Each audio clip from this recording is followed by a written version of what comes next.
Hello everyone, and today I wanted to give you a quick video on all the benefits of me becoming 95% vegan. I'm not 100% vegan just yet. Um, I do still consume, I want to say maybe turkey and chicken, but that's about it. And if you want to know what the benefits are, stay tuned. And I am back, and for one, I have been natural for almost 5 years. So I've always had a regimen. My regimen consists of weekly washing. I would do a deep conditioning treatment, mainly DIY, a hot oil treatment, and I would moisturize style, and I'll leave my hair in protective style like one of these. Lately, since I've cut out all my dairy, um, and mostly red meats, I've noticed that my hair is getting thicker, and I also started to incorporate it in using moringa, and it's like a superfood. They use it in India and a lot of other places. I use that in a tea in the morning if it's cold. I would use it with a green tea, moringa, ginger, honey, and I will also use some turmeric. I've heard about a lot of good things about turmeric. Um, and also, currently in the middle of a challenge, a black rice challenge. I did the white rice. It didn't really do anything for me. Actually, it made my hair really stiff. But when I did the black rice, I just soaked it overnight for 24 hours, and I added 2 more cups of water to it since I am low porosity and I am sensitive to protein.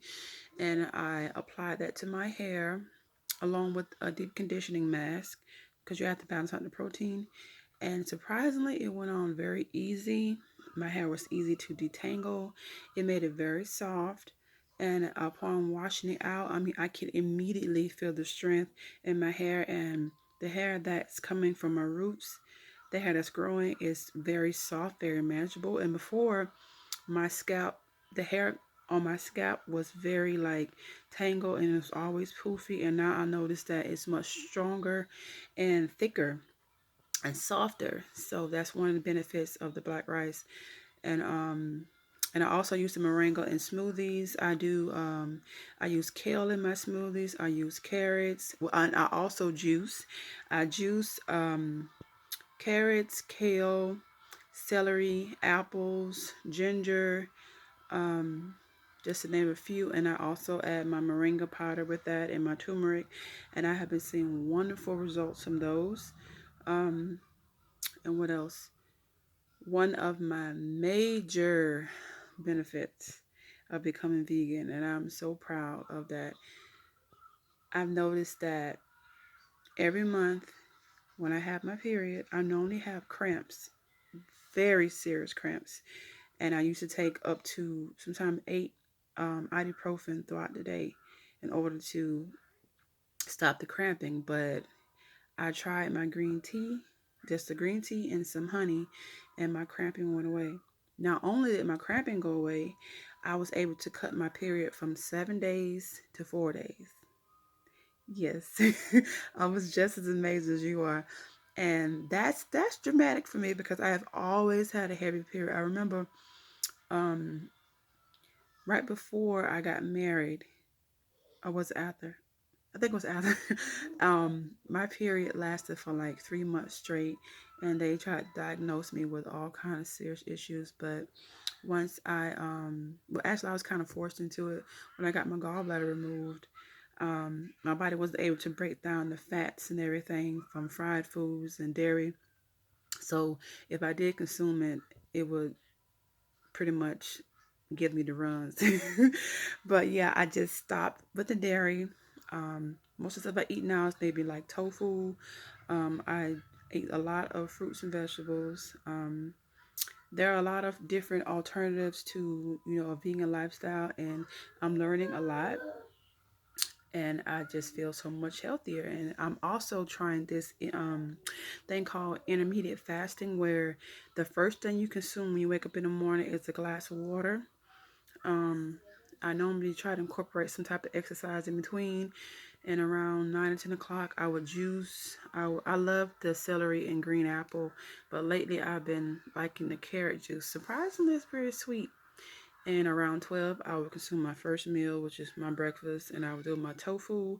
I would incorporate spinach, mushrooms, green peppers into my tofu, and I would scramble that up. And sometimes I would do my sprout grain toast. I think it's Ezekiel 4.9, and I would take some avocado. And you all you know avocado is really healthy in omega 3 fats, and I would squeeze an onion, not onion, ugh, not onion. I hate onion.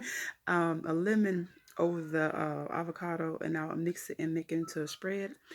And that was another way to incorporate not only hair growth, but skin. And also, I do a bentonite clay. Um, on the container, it reads Aztec healing clay. I do that once a month as well as for my hair to thoroughly detox and cleanse my hair. So yeah, but um, and this is just the beginning. I mean, like I said, I'm not fully vegan yet, but I know once I do, I'll see many more benefits to come. So if you're thinking about doing it, it's really worth a try. And I was thinking so many negative things, like it was going to be too expensive, but it's really not. And that you're going to be hungry. You're really not. I mean, I maybe eat two full meals and that's it. And I don't eat after 6 o'clock. And that's also including with the intermediate fasting.